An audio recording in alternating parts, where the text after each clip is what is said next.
रावलपिंडी और मुल्तान के बाद अब बारी है पहलवानों के शहर गुजरांवाला की। जी हाँ, गुजरांवाला को दिया जा रहा है स्मार्ट ट्रांसपोर्ट का एक जदीद तोहफा जो यहाँ के लोगों को प्रोवाइड करेगा सेफ, सिक्योर और डिग्निफाइड मोबिलिटी।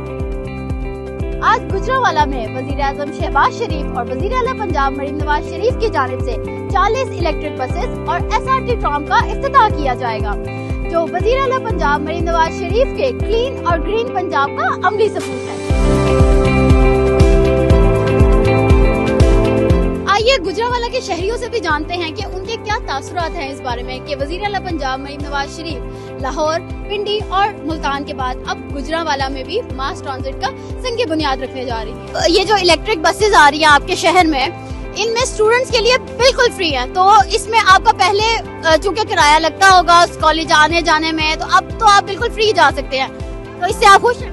यस, बिल्कुल, हम इससे बिल्कुल खुश हैं क्योंकि हम लोग फ्री जाएंगे तो और हमें क्या चाहिए, हमारे लिए इतनी सहूलत फराहम की है मैम ने। पहले नंबर पे तो हम अपनी मरियम नवाज साहबा CM का इंतहाई मशकूर हैं। इनमें गरीब लोगों का भी फायदा होगा और सफर करने में भी आसानी होगी, तो इसलिए मैं मरियम नवाज साहबा की इंतहाई मशकूर हूँ। वो हमारी CM साहबा जो है ना वो गरीब आवाम के लिए बहुत अच्छा कर रही हैं, तो हम जो है ना उनके इंतहाई मशकूर हैं। इंशाल्लाह माशाल्लाह मरियम नवाज ने ये जो सेटअप किया है गाड़ी वाली बस जो है ना वो बहुत अच्छा सेटअप है। बहुत बहुत खुश है अवाम, पहले से जो काम नहीं हुए थे वो रुके हुए अब हो रहे हैं और अवाम की आवाज है मरियम नवाज साहबा जी। तो अवाम का जोशो खरोश देख के तो आपको जाहिर हो गया होगा कि अवाम किस कदर मरियम नवाज शरीफ की क़यादत से खुश है।